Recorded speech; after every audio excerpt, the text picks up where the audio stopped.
Capítulo 15. Los milagros en el Evangelio. Contenido. Superioridad de la naturaleza de Jesús. Sueños, la estrella de los magos, doble vista, curaciones, poseídos, resurrecciones, Jesús camina sobre las aguas, transfiguración, la tempestad apaciguada, las bodas de Caná, la multiplicación de los panes, la tentación de Jesús, prodigios en ocasión de la muerte de Jesús, aparición de Jesús después de su muerte, desaparición del cuerpo de Jesús. Fin del contenido. Subtítulo: Superioridad de la naturaleza de Jesús. 1. Los hechos relatados en el Evangelio, que hasta hoy han sido considerados milagrosos, pertenecen en su mayoría al orden de los fenómenos psíquicos, es decir, a los que tienen como causa primera las facultades y los atributos del alma. Si se los compara con los descritos y explicados en el capítulo precedente, se reconocerá sin dificultades que existe entre ellos una identidad de causa y efecto. La historia registra otros hechos análogos, en todas las épocas y en todos los pueblos, dado que, a partir de que hay almas encarnadas y desencarnadas, forzosamente han tenido que producirse los mismos efectos. Es verdad que se puede dudar de la veracidad de la historia, en lo que se refiere a ese punto, no obstante, en la actualidad esos hechos se producen ante nuestros ojos y, por así decirlo, a voluntad y a través de individuos que nada tienen de excepcionales. Basta con que un fenómeno se reproduzca en condiciones idénticas, para probar que es posible, que está sometido a una ley y que, por consiguiente, no es milagroso. El principio de los fenómenos psíquicos se basa, como ya hemos visto, en las propiedades del fluido periespiritual, que constituye el agente magnético, en las manifestaciones de la vida espiritual, durante la vida corporal y después de la muerte, y finalmente en el estado constitutivo de los espíritus, y en el rol que estos desempeñan como fuerza activa de la naturaleza. Conocidos estos elementos y comprobados sus efectos, se debe en consecuencia admitir la posibilidad de ciertos hechos, que han sido rechazados mientras se les atribuía un origen sobrenatural. 2. Sin prejuzgar acerca de la naturaleza de Cristo, cuyo examen no está incluido en el objeto de esta obra, y a partir de la hipótesis que lo considera apenas un espíritu superior, no podemos dejar de reconocer que él es uno de los espíritus del orden más elevado, que por sus virtudes se encuentra muy por encima de la humanidad terrestre. A consecuencia de los inmensos resultados que produjo, su encarnación en este mundo ha sido, forzosamente, una de esas misiones que la divinidad solo confía a sus mensajeros directos, para el cumplimiento de sus designios. En el supuesto de que no fuera el propio Dios, sino un enviado de Dios, para transmitir su palabra a los hombres, Jesús ha sido más que un profeta, porque él ha sido un Mesías divino. Como hombre, tenía el organismo de los seres carnales, pero como espíritu puro, desprendido de la materia, vivía más la vida espiritual de que la vida corporal, cuyas debilidades no padecía. La superioridad de Jesús con relación a los hombres no era el resultado de las cualidades particulares de su cuerpo, sino de las de su espíritu, que dominaba a la materia de un modo absoluto, y de la cualidad de su periespíritu, extraído de la parte más quinta esenciada de los fluidos terrestres. Véase el capítulo 14, numeral 9. Su alma no se encontraba prisionera del cuerpo más que por los vínculos estrictamente indispensables. Constantemente desprendida, ella le otorgaba la doble vista no solo permanente, sino de una penetración excepcional, muy superior a la que poseen los hombres comunes. Lo mismo debía de darse en él con relación a los fenómenos que dependen de los fluidos periespirituales o psíquicos. La calidad de esos fluidos le confería un inmenso poder magnético, secundado por el deseo incesante de hacer el bien. ¿Actuaría como médium en las curaciones que producía? ¿Se lo podría considerar un poderoso médium curativo? No, puesto que el médium es un intermediario, un instrumento del que se sirven los espíritus desencarnados. Ahora bien, Cristo no precisaba asistencia, él era quien asistía a los demás. Obraba por sí mismo debido a su poder personal, como en ciertos casos pueden hacerlo los encarnados, en la medida de sus fuerzas. Por otra parte, ¿qué espíritu osaría infundirle sus propios pensamientos y le encargaría transmitirlos? Si acaso él recibía algún influjo ajeno, este solo podría provenir de Dios. Según la definición dada por un espíritu, Jesús era medium de Dios. Subtítulo: Sueños. 3. José, dice el Evangelio, fue avisado por un ángel, que se le apareció en sueños y le aconsejó que huyera a Egipto con el niño. San Mateo, 2 y 19 a 23. Los avisos por medio de sueños desempeñan un rol importante en los libros sagrados de todas las religiones. Sin garantizar la exactitud de todos los fenómenos narrados, y sin discutirlos, el fenómeno en sí mismo no tiene nada de anormal, pues se sabe que, durante el dormir, el espíritu se desprende de los lazos de la materia e ingresa momentáneamente en la vida espiritual, donde se encuentra con quienes son sus conocidos. Esa es a menudo la ocasión que los espíritus protectores aprovechan para manifestarse a sus protegidos, y darles consejos más directos. Son numerosos los ejemplos auténticos de avisos a través de sueños. No obstante, no se debe inferir de ahí que todos los sueños sean avisos, y menos aún que todo lo que se vea en sueños tenga algún significado. El arte de interpretar los sueños debe ser incluido en la nómina de las creencias supersticiosas y absurdas. Véase el capítulo 14, numerales 27 y 28. Subtítulo: La estrella de los magos. 4. Dicen que una estrella se apareció a los magos que fueron a adorar a Jesús, que esa estrella iba delante de ellos para indicarles el camino y que se detuvo cuando llegaron. San Mateo, 2, 1 a 12. La cuestión no es saber si el hecho narrado por San Mateo es real o no, o si no es más que una figura destinada a indicar que los magos fueron guiados, de una manera misteriosa, hasta el lugar donde estaba el niño Jesús, dado que no existe ningún medio de comprobación. Se trata, pues, de saber si un hecho de esa naturaleza es posible. Lo cierto es que, en aquella circunstancia, la luz no podía atribuirse a una estrella. En la época en que se produjo ese acontecimiento era imposible que se creyera en algo así, porque entonces se suponía que las estrellas eran puntos luminosos incrustados en el firmamento y que podían caer sobre la tierra, pero no hoy, cuando se conoce la naturaleza de las estrellas. Aunque la causa que se atribuyó al hecho sea falsa, la aparición de una luz con el aspecto de estrella no es algo imposible. Un espíritu puede aparecer con una forma luminosa, o transformar una parte de su fluido periespiritual en un foco luminoso. Muchos hechos de ese tipo, recientes y perfectamente auténticos, no tienen otra causa, que nada presenta de sobrenatural. Véase el capítulo 14, numeral 13 y siguientes. Subtítulo: Doble vista. Entrada de Jesús en Jerusalén. 5.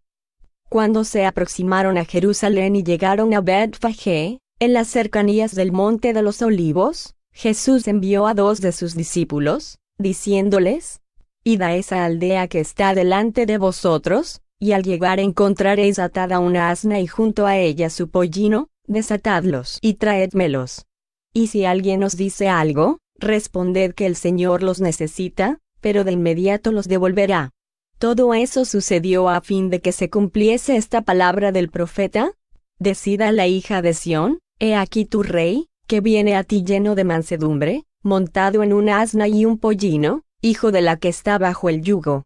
Véase Zacarías 9, 9 y 10. Subtítulo: El beso de Judas. 6. Dijo Jesús: Levantaos, vámonos, que ya está cerca de aquí aquel que me habrá de traicionar. Todavía no había acabado de decir esas palabras cuando Judas, uno de los 12, llegó acompañado de un grupo de gente armada con espadas y palos, enviados por los príncipes de los sacerdotes y por los ancianos del pueblo. El que lo traicionaba les había dado señal para que lo reconocieran, diciéndoles: Aquel a quien yo bese, ese es el que buscáis, prendedlo. Enseguida, pues, se aproximó a Jesús y le dijo: Maestro, yo te saludo, y lo besó. Jesús le respondió: Amigo, ¿qué has venido a hacer aquí? Entonces los otros avanzaron, se lanzaron sobre Jesús y lo prendieron. San Mateo 26, 46 a 50. Subtítulo: La pesca milagrosa. 7. Un día que Jesús estaba a la orilla del lago de Genesaret, como la multitud lo apretujaba para oír la palabra de Dios, vio él 2 barcas amarradas al borde del lago. Los pescadores habían bajado de ellas y lavaban sus redes. Entró en una de esas barcas, que era de Simón, y le pidió que la apartase un poco de la orilla, y, habiéndose sentado, enseñaba al pueblo desde la barca. Cuando terminó de hablar, dijo a Simón: «Avanza hacia el mar y lanza tus redes para pescar». Simón le respondió: «Maestro, trabajamos toda la noche y no pescamos nada, pero como tú lo ordenas, echaré la red». Habiéndola lanzado, capturaron tal cantidad de peces que la red se rompió. Hicieron señas a los compañeros que estaban en la otra barca, para que se acercaran a ayudarlos. Vinieron, pues, y llenaron tanto las barcas, que por poco éstas no se hundieron. San Lucas 5, 1 a 7. Subtítulo: Vocación de Pedro, Andrés, Santiago, Juan y Mateo. 8. Caminando a lo largo del mar de Galilea, Jesús vio a 2 hermanos, Simón, llamado Pedro, y su hermano Andrés, que echaban sus redes al mar, pues eran pescadores, y les dijo: «Seguidme, y os haré pescadores de hombres». Y ellos al instante dejaron sus redes y lo siguieron.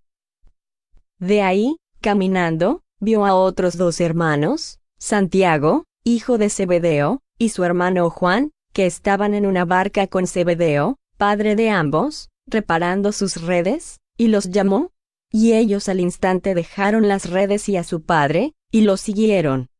San Mateo 4 y 18 a 22. Al salir de allí, al pasar vio Jesús a un hombre sentado en el despacho de los impuestos, llamado Mateo, y le dijo: «Sígueme». Y el hombre de inmediato se levantó y lo siguió. San Mateo 9, 9. 9. Estos hechos no tienen nada de sorprendente para quien conozca el poder de la doble vista y la causa, absolutamente natural, de esa facultad. Jesús la poseía en grado sumo, y se puede decir que ésta constituía su estado normal, conforme lo prueba un gran número de actos de su vida, y de lo que dan explicación, en la actualidad, los fenómenos magnéticos y el espiritismo. La pesca calificada de milagrosa también se justifica con la doble vista. Jesús no produjo peces de modo espontáneo donde no los había, sino que vio, con la vista del alma, como habría podido hacerlo un lúcido vigía, el lugar donde se encontraban los peces, y entonces pudo decir con seguridad a los pescadores que lanzaran allí sus redes. La penetración del pensamiento y, por consiguiente, ciertas previsiones, son consecuencia de la vista espiritual. Cuando Jesús convoca a su lado a Pedro, Andrés, Santiago, Juan y Mateo, se debe a que ya conocía sus disposiciones íntimas, y sabía que ellos lo acompañarían y que eran capaces de cumplir la misión que se proponía confiarles. Era necesario que ellos mismos intuyeran la misión que habrían de desempeñar, para responder al llamado de Jesús. Lo mismo sucedió cuando, en ocasión de la cena, anunció que uno de los 12 habría de traicionarlo y lo señaló, diciendo que era aquel que pusiera la mano en el plato, y también cuando dijo que Pedro lo negaría. En muchos pasajes del Evangelio se lee: «Pero Jesús, conociendo sus pensamientos, les dijo». Ahora bien, ¿cómo podría él conocer el pensamiento de sus interlocutores, si no fuese por la irradiación fluídica de esos pensamientos y, al mismo tiempo, por la visión espiritual que le permitía leer en el fuero interior de las personas? A menudo, en el supuesto de que un pensamiento se haya sepultado profundamente entre los pliegues del alma, el hombre no sospecha que es portador de un espejo donde se refleja ese pensamiento, de un revelador, en su propia irradiación fluídica, impregnada de él. Si viésemos el mecanismo del mundo invisible que nos rodea, las ramificaciones de esos hilos conductores del pensamiento, que vinculan a todos los seres inteligentes, corporales e incorporales, los efluvios fluídicos cargados de las marcas del mundo moral, y que atraviesan el espacio como corrientes aéreas, quedaríamos mucho menos sorprendidos ante ciertos efectos que la ignorancia atribuye al acaso. Véase el capítulo 14, numerales 15, 22 y siguientes. Subtítulo: Curación es pérdida de sangre. 10. Entonces, una mujer que desde hacía 12 años padecía flujo de sangre, y que había padecido mucho en manos de los médicos y había gastado todos sus bienes sin que hubiera conseguido ningún alivio, sino que estaba peor, habiendo oído hablar de Jesús, se acercó entre la multitud por detrás de él y tocó sus vestidos. Pues decía: si logro al menos tocar sus vestidos, quedaré curada. En ese mismo instante, el flujo de sangre se secó y sintió en su cuerpo que estaba curada de aquella enfermedad. Luego, Jesús, conociendo en sí mismo la virtud que de él había salido, se volvió en medio de la multitud y dijo: ¿Quién tocó mis vestidos? Sus discípulos le dijeron: ¿Ves que la multitud te oprime por todos lados y preguntas quién te tocó? Pero él miraba alrededor suyo para descubrir a la que lo había tocado. Pero la mujer, que sabía lo que le había sucedido, se acercó llena de miedo y pavor, se postró ante Jesús y le contó toda la verdad. Y Jesús le dijo: Hija mía, tu fe te ha salvado, vete en paz y queda curada de tu enfermedad. San Marcos, 5 y 25 a 34. 11. Estas palabras, conociendo en sí mismo la virtud que de él había salido, son significativas. Expresan el movimiento fluídico que se había operado desde Jesús en dirección a la enferma. Ambos habían experimentado la acción que acababa de producirse. Es de destacar que el efecto no fue provocado por ningún acto de la voluntad de Jesús. No hubo magnetización, ni imposición de las manos. Bastó la irradiación fluídica normal para realizar la curación. Pero, ¿por qué esa irradiación se dirigió hacia aquella mujer y no hacia otras personas, puesto que Jesús no pensaba en ella y estaba rodeado por una multitud? La razón es muy simple. Considerado como materia terapéutica, el fluido debe alcanzar el desorden orgánico. A fin de repararlo, puede entonces ser dirigido sobre el mal por la voluntad del curador, o atraído por el deseo ardiente, por la confianza, en suma, por la fe del enfermo. En relación con la corriente fluídica, el curador actúa como una bomba impelente, y el enfermo como una bomba aspirante. A veces es necesaria la simultaneidad de las dos acciones, en otras, basta con una sola. El segundo caso fue el que ocurrió en el hecho que tratamos. Así pues, Jesús tenía razón para decir: tu fe te ha salvado. Se comprende que la fe a la que él se refería no es una virtud mística, como la entienden muchas personas, sino una verdadera fuerza atractiva, de modo que aquel que no la posee opone a la corriente fluídica una fuerza repulsiva o, como mínimo, que paraliza la acción. Según eso, fácil es comprender que si se presentan al curador dos enfermos con la misma enfermedad, uno puede ser curado y otro no. Este es uno de los principios más importantes de la mediumnidad curadora, que explica ciertas anomalías aparentes e indica que tienen una causa muy natural. Véase el capítulo 14, numerales 31, 32 y 33. Subtítulo: El ciego de Betsaida. 12. Habiendo llegado a Betsaida, le trajeron un ciego y le pedían que lo toque. Tomando al ciego de la mano, él lo llevó fuera del pueblo, le puso saliva en los ojos y habiéndole impuesto las manos le preguntó si veía algo. El hombre, mirando, dijo: Veo andar hombres, que me parecen árboles. Jesús le puso de nuevo las manos sobre los ojos, y él comenzó a ver mejor. Al final quedó tan perfectamente curado que veía claramente todas las cosas. Y Jesús lo envió a su casa, diciéndole: Ve a tu casa, y si entras en el pueblo no le digas a nadie lo que ocurrió contigo. San Marcos, 8 y 22 a 26. 13. Aquí es evidente el efecto magnético. La curación no fue instantánea, sino gradual, y como consecuencia de una acción prolongada y reiterada, aunque más rápida que en la magnetización ordinaria. La primera sensación de este hombre es la que experimentan los ciegos al recobrar la vista. Por un efecto óptico, los objetos les parecen de tamaño exagerado. Subtítulo: El paralítico. 14. Habiendo subido a una barca, Jesús atravesó el lago y vino a su ciudad, Cafarnaúm, y le presentaron un paralítico tendido en una camilla. Jesús, al notar su fe, dijo al paralítico: Hijo mío, ten confianza, tus pecados te son perdonados. Entonces algunos escribas dijeron entre sí: Este hombre blasfema. Pero Jesús, conociendo lo que ellos pensaban, les dijo: ¿Por qué tenéis malos pensamientos en vuestros corazones? Pues, ¿qué es más fácil, decir, tus pecados te son perdonados, o decir, levántate y anda?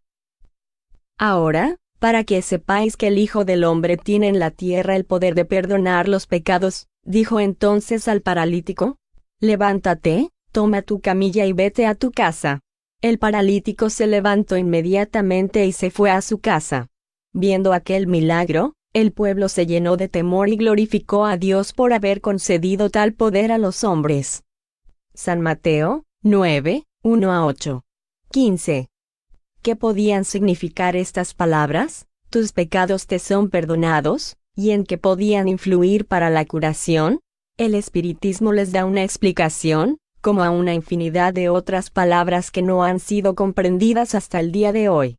Nos enseña, por medio de la pluralidad de las existencias, que los males y las aflicciones de la vida suelen ser expiaciones del pasado, así como que sufrimos en la vida presente las consecuencias de las faltas que cometimos en una existencia anterior. Así será hasta que hayamos pagado la deuda de nuestras imperfecciones, pues las existencias son solidarias unas con otras. Por lo tanto, si la enfermedad de aquel hombre era un castigo por el mal que había cometido, estas palabras de Jesús, tus pecados te son perdonados, equivalían a estas otras: pagaste tu deuda, la fe que ahora posees anuló la causa de tu enfermedad, en consecuencia, mereces quedar libre de ella. Por eso dijo a los escribas: tan fácil es decir, tus pecados te son perdonados, como, levántate y anda. Desaparecida la causa, el efecto debe cesar.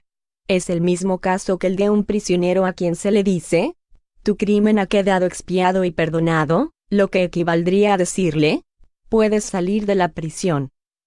Subtítulo: Los 10 leprosos. 16. Un día, yendo él para Jerusalén, pasaba por los confines entre Samaria y Galilea, y, estando a punto de entrar en un pueblo, vinieron a su encuentro 10 hombres leprosos, que se pararon a distancia y, levantando la voz, dijeron: Jesús, Señor nuestro, ten piedad de nosotros. Al verlos, Jesús les dijo: id a mostraros a los sacerdotes. Y sucedió que, cuando iban en camino, quedaron curados. Uno de ellos, viéndose curado, volvió sobre sus pasos glorificando a Dios en alta voz, y se postró a los pies de Jesús, con el rostro en la tierra, para rendirle gracias. Y ese era samaritano.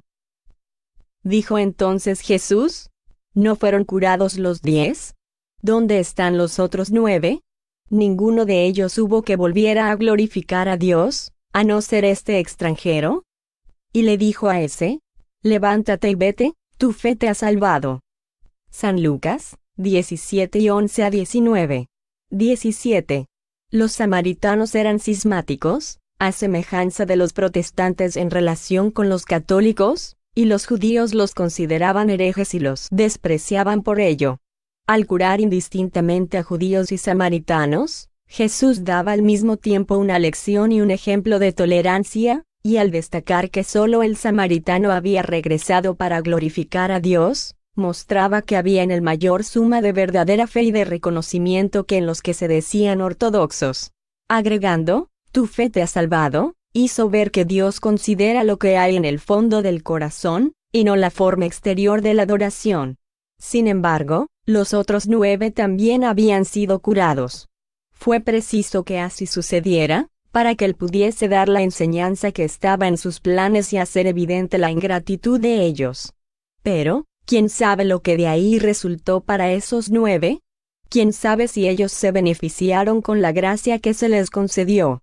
Al decir al samaritano, tu fe te ha salvado, Jesús daba a entender que no había ocurrido lo mismo con los otros.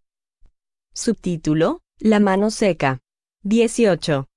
Jesús entró de nuevo en la sinagoga, y allí encontró un hombre que tenía seca una de las manos. Y lo observaban para ver si él lo curaba en día de sábado, para tener un motivo de que acusarlo. Entonces dijo él al hombre que tenía la mano seca: levántate y colócate ahí en medio. Después les dijo a los presentes: ¿está permitido en día de sábado hacer el bien en vez del mal, salvar la vida en vez de quitarla? Pero ellos permanecieron en silencio. Entonces, Jesús, mirándolos con ira, apenado por la dureza de sus corazones, dijo al hombre: extiende la mano. Él la extendió y ésta se quedó sana. En cuanto salieron los fariseos, se confabularon con los herodianos contra él, para ver cómo eliminarlo. Pero Jesús se retiró con sus discípulos hacia el mar, y lo siguió una gran multitud de Galilea y de Judea, de Jerusalén, de Idumea y del otro lado del Jordán, y los de los alrededores de Tiro y de Sidón, habiendo oído hablar de las cosas que él hacía, vinieron en gran número a su encuentro. San Marcos 3, 1-8. Subtítulo: La mujer encorvada. 19. Enseñaba Jesús en una sinagoga todos los días de sábado. Un día vio allí a una mujer poseída de un espíritu que la tenía enferma hacía 18 años, estaba tan encorvada que no podía mirar hacia arriba.